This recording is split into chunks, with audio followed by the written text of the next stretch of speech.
এখন আমরা 12 নং এর সমাধান দেখাবো। 12 নং একটি অঙ্ক যেটা একসাথে লিখিত আকারে দেওয়া আছে, ওইভাবে সরাসরি বীজগণিতিক রাশি আকারে দেওয়া নাই। এখানে বলা আছে কোন সমান্তর ধারার m তম পদ n এবং n তম পদ m। তো এখানে দুইটি সমীকরণের মাধ্যমে উপরের তথ্যটি বর্ণনা করতে হবে এবং ধারাটির সাধারণ অন্তর d নির্ণয় করতে হবে এবং ধারাটির m প্লাস n তম পদ নির্ণয় করতে হবে। এটা একটা মানে অঙ্ক কিভাবে ওইভাবে আমরা আগের অঙ্কের মতো ওই সূত্রগুলো কাজে লাগাবো বা সঠিক মান মানে নিউমেরিক্যাল ভ্যালুটা পাবো না, এখানে m n এর মাধ্যমে অঙ্কটা করতে হবে। তো আমরা জানি যে মনে করি সাধারণ সমান্তর ধারাটির প্রথম পদ a ধরে নিলাম, যেহেতু দেওয়া নাই কিছুই এজন্য আমরা ধরে নিলাম প্রথম পদটা a হবে a, আর সাধারণ অন্তর যদি d দ্বারা প্রকাশ করি এজন্য আমরা d ধরে নেব। তাহলে সুতরাং m তম পদ কি হয় আমরা জানি যে m তম পদ হয় a plus m minus 1 into d, আর n তম পদ হবে a plus n minus 1 into d। এটা এখানে m এর জন্য এখানে m মাইনাস 1 আর এখানে n এর জন্য এখানে n মাইনাস 1। যদি p হয় তাহলে এখানে হবে p মাইনাস 1, এখানে যদি q হয় এখানে হবে q মাইনাস 1। যা বলবে প্রশ্নে ঠিক ওইরূপ হবে, অথবা আমরা যেটা ধরবো সেটাই হবে। আচ্ছা, তাহলে প্রশ্নে বলা আছে যে m তম পদের মান n, তাহলে প্রশ্ন মতে এইটা সমান n, তাহলে আমরা লিখতে পারি প্রশ্ন মতে m তম পদ ইকুয়াল n। এটি একটা সমীকরণ, এটা এক নাম্বার প্রকাশ হয়ে গেল। এবং n তম পদ এইটা a plus n minus 1 into d, এটার কথা বলা আছে m, তাহলে a plus n minus 1 into d এইটা সমান m বলা আছে। তাহলে আমরা লিখতে পারলাম এটা সমান m।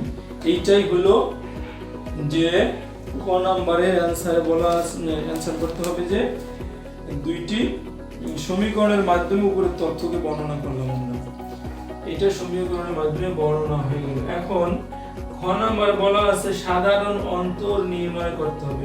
খ নাম্বারে সাধারণ অন্তর, অর্থাৎ আমরা সাধারণ অন্তর ধরে নিয়েছিলাম এই যে d, এই d এর মান নির্ণয় করতে হবে। তো এইটা নির্ণয়ের জন্য আমাদের এই যে কোনো একটা সমীকরণ থেকে আরেকটা সমীকরণ বিয়োগ করলেই হবে।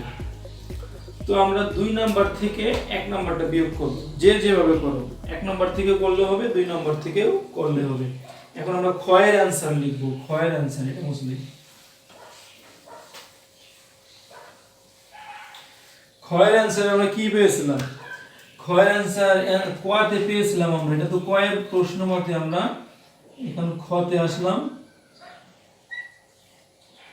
ক থেকে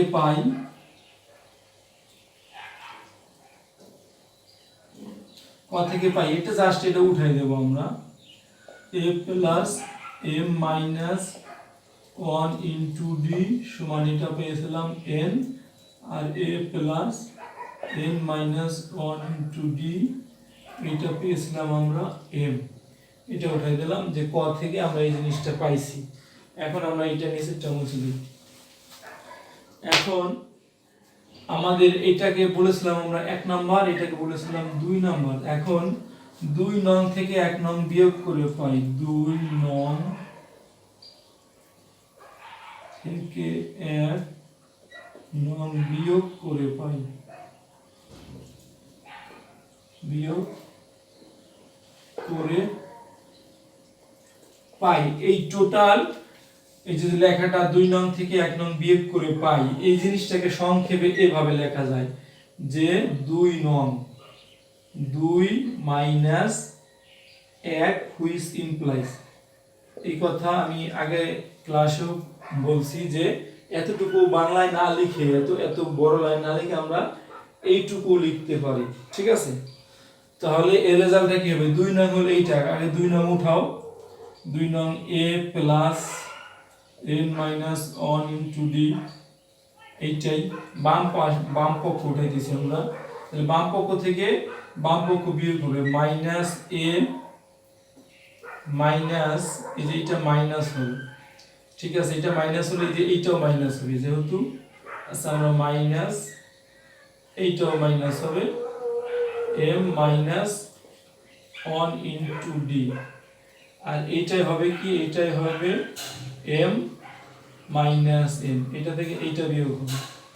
ঠিক আছে, এখন এই যে মাইনাস আর এই যে প্লাস, এটা কাটা যাবে, এটা কাটা, বা এখানে আমরা এখন গুণ করে দেব nd মাইনাস d, আর এই যে মাইনাস আছে এই মাইনাস দ্বারা এটাকে গুণ করব, মাইনাস md, আর মাইনাসে মাইনাসে এইটা হলো হবে প্লাস d, এটা এখানে গুণ করলে হয় d, আর মাইনাসে মাইনাসে প্লাস d, সমান আছে m মাইনাস n। ঠিক আছে, আমি আবার বলি যে এইটা হলো প্রথম, এইটা এই এক নাম্বার এইটু এইটি, এবার হলো মাইনাস হবে এইটা, এটা যদি মাইনাস হয় তাহলে এটার আগে মাইনাস, পরে এইটার আগেও মাইনাস, এটার আগেও মাইনাস, আর এটা তো গুণ আকারে আছে এজন্য গুণ আকারে থাকলো। তাহলে এইটা মাইনাস আর এই যে প্লাস এ, এটা কাটা যায়, এটাকে আমরা গুণ করে কি পাই, এটাকে গুণ করলে n এর সাথে d গুণ করলে nd মাইনাস 1 এর সাথে d করলে মাইনাস d, আর এই মাইনাসটা এই মাইনাস এইটার সাথে এটা গুণ করলে কি হয় মাইনাস md, আর এই মাইনাসে মাইনাস এটা প্লাস, আর 1 এর সাথে গুণ করলে d, এই d। এখন এই যে মাইনাস এই প্লাসটা কাটা যাবে, এখন এখানে কি থাকবে, এখানে থাকবে nd মাইনাস md সমান হবে m মাইনাস n। এখন এখান থেকে আমরা d কমন নিতে পারি, d কমন নিলে হয় n মাইনাস m, এরকম সমান হয়, উপাশে হয় m মাইনাস n।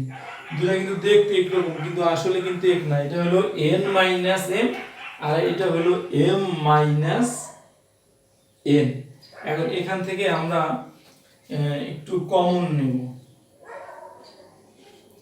এখান থেকে d থাক, d কে আমরা n মাইনাস m আকারে রাখি, আর এইটাকে আমরা লিখতে চাই মাইনাস কমন নিলে n মাইনাস m।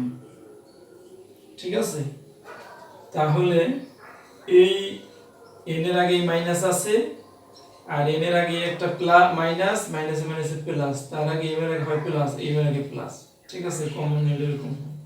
এখন সুতরাং d কি হবে আমরা এখানে লিখে দিই, বা d হবে মাইনাস উপরে n minus m by n minus m, নিচেরটা এইটা এক জিনিস কাটা যায়, তাহলে থাকবে কি শুধু মাইনাস, উপরে নিচে একই জিনিস হলে কাটলে থাকে অন, থাকে মাইনাস অন।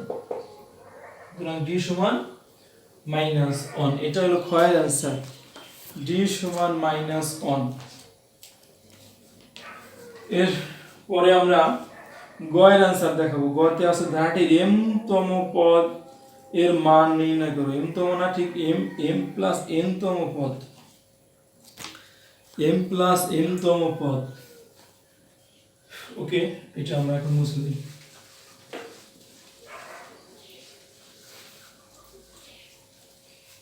জাস্ট একটু স্কিপ নেব আমরা, সময় সংক্ষেপ হবে। হ্যাঁ, এখন আমরা শুরু করি। বলা আছে m প্লাস n তম পদের মান নির্ণয় করতে হবে। m প্লাস n তম, আমরা জানি যে n তম পদের মান হলো a plus n minus 1 into d। সুতরাং m প্লাস n তম পদ কত হবে, তাহলে ওই n এর জায়গায় শুধু m প্লাস n হবে মাইনাস 1। ঠিক আছে, d ঠিক আছে। এখন a রাখলাম প্লাস, এটাকে আমরা গুণ করে দিলাম দুই ভাগে, এখানে প্লাস এই 2 আর এই 2, এই m এর সাথে এই d গুণ md, এই প্লাস এইটা, আর এই n মাইনাস 1 এর সাথে গুণ এই d। আবার বলি, এইটা এই তিনটা মানের সাথে এই d গুণ আকারে আছে, এর সাথে আছে, এর সাথে আছে, এর সাথে আছে। তাহলে আমরা দুই ভাগ করে লিখব, এই একটা ভাগ আর এই দুইটা মিলে এক ভাগ। তাহলে এই ভাগের সাথে md, m এর সাথে এই d গুণ আছে md, আর এই টুকের সাথে nd, এজন্য এই দুইটাকে একবার লিখছি, এজন্য ব্র্যাকেট দিয়ে লিখছি d। ওকে, এবার আমরা a এখানে লিখলাম, আর plus n minus 1 into d এখানে রাখলাম, আর এই md টাকে ডান পাশে রাখলাম শেষে। এখন এই পদের মান, এইটুকুর মান আছে আবার m, এইটা হলো m, আমরা কতে নির্ণয় করছিলাম যে এন, এই যে এন তম পদের মান কতে বলা ছিল এম, তো এখান থেকে আমরা এম লিখতে পারলাম এম, আর এই এমডি এখানে লেখা আছে। এখন এই এম এইটা প্লাস এই যে যে ডি সমান -1, আমরা সাধারণত ডি এর মান -1 নির্ণয় করছিলাম, এটা ছিল কোথায়, খ থেকে তোমরা লিখলেও হবে, অথবা যদি মনে করো যে না লিখবা তাও হবে, যেহেতু লিখবা, যেহেতু ডি সমান -1, এটা খ এর মান, ডি সমান -1, এটা হলো খ তে পেয়েছি আমরা। তাহলে এবার কি হয়, এই প্লাস এর মানে মাইনাস এম এর কে এম এ হয়, একদম M minus M equal to 0। এটা হলো অ্যানসারটা কার, গ নংয়ের অ্যানসার। গ নংয়ের অ্যানসার শেষ। তো ধারার অনেকগুলো অঙ্ক শেখানো হয়েছে, এখন বাসায় আরো তোমরা প্র্যাকটিস করবা, এই বিষয়ে আরো জানতে পারবা। এরপরে 13 নম্বর অঙ্ক আছে, এই 13 নম্বর অঙ্কটা আমরা করার চেষ্টা করব। ধন্যবাদ।